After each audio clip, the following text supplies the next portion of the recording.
Class 8, Chapter 4, Bepin Choudhury's Lapse of Memory. Now we are going to discuss Part 3 and Part 4 of the chapter. Bepin Babu now confirmed that he was sick because he had completely forgotten an incident from his life. What was that incident? His trip to Ranchi. So he was so upset and disturbed. He was at his office and after the lunchtime he was not able to do his work.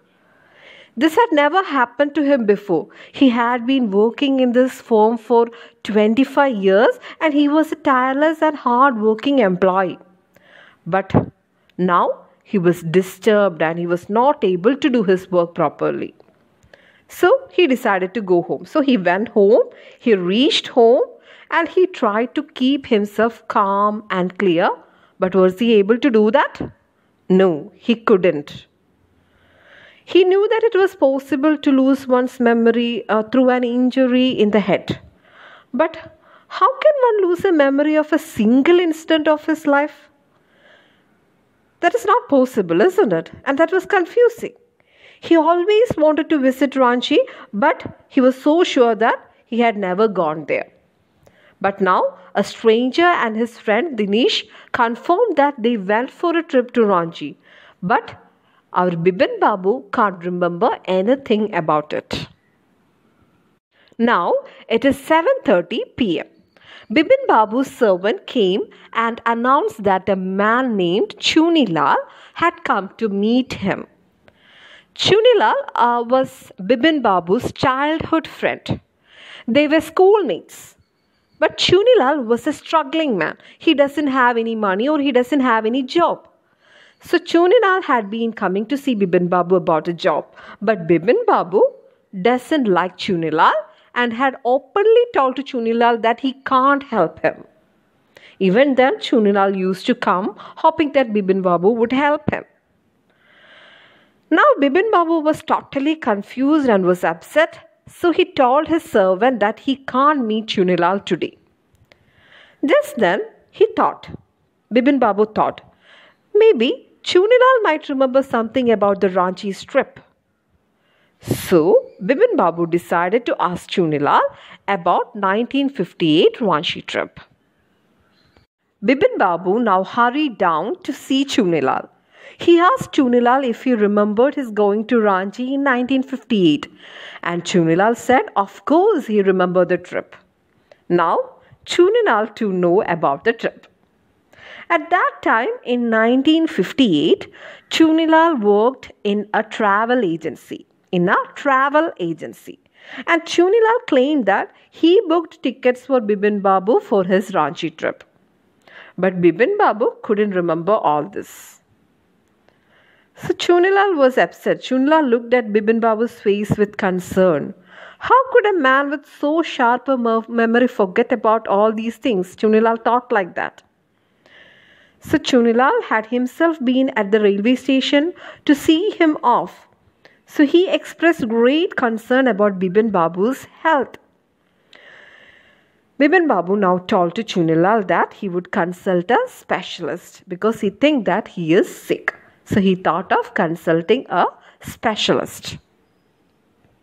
Bepin Babu then went to Dr. Parishan and said all his problems to the doctor. So after listening to all his problems, the doctor was puzzled, confused. He told him that this was an unusual case. So as a solution to the condition of Bepin Babu, the doctor suggested that he should go to Ranchi now. The doctor also said that the sight of the places in Ranchi might help him to remember about his visit to place. So what was the solution given by the doctor? That he should go to Ranchi again, so that the sight of the places in Ranchi might help him to remember about his trip. So that was the solution given by the doctor. So Bepin Babu decided to act according to the doctor's advice. The next day itself, after his breakfast, he booked a first-class ticket to Ranchi. Next morning, he reached Ranchi. As soon as he stepped out of the train, he realized that he had never been to this place.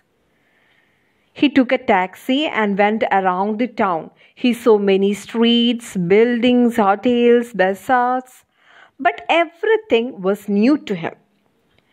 He then decided to try a trip to Choudhury Falls. According to Parimal Ghosh, the stranger that we met in the beginning of the chapter, according to Parimal Ghosh, in 1958, Bepin Babu had a fall in Choudhury Fall and got an injury on his right knee. So he decided to visit Choudhury Falls, and that was his last hope. So he arranged for a car and left for Choudhury in the afternoon. At evening, Bepin Babu reached Choudhury. He stepped out of his car and went near to the Choudhury Falls. But there also, he couldn't remember anything. He lost all his hope. He felt like his head was rolling. He became unconscious and he fell down. Two Gujarati men who came to visit the site saw Bepin Babu lying unconscious and they helped him. He regained his consciousness. Bepin Babu, after regaining his consciousness, he understood that he had no hope left. He now knew that he had no hope at all. Next morning, he was back in Calcutta. He was now a shattered man. He thought that he lost the balance of his mind and he wondered if he was going to end up in an asylum. He then rang up Dr. Chand and asked him to come over. Just then, the servant brought him a letter. On the envelope, it was written urgent and confidential. So even though Bepin Babu was tired, he decided to read the letter. And the letter was actually from Chunilal. The letter read like this. Dear Bepin, I had no idea that affluence would bring about the kind of change in you that it has done. Was it so difficult for you to help out an old friend down on his luck? I have no money, so my resources are limited. What I have is imagination, a part of which I used in retribution of your unfeeling behavior.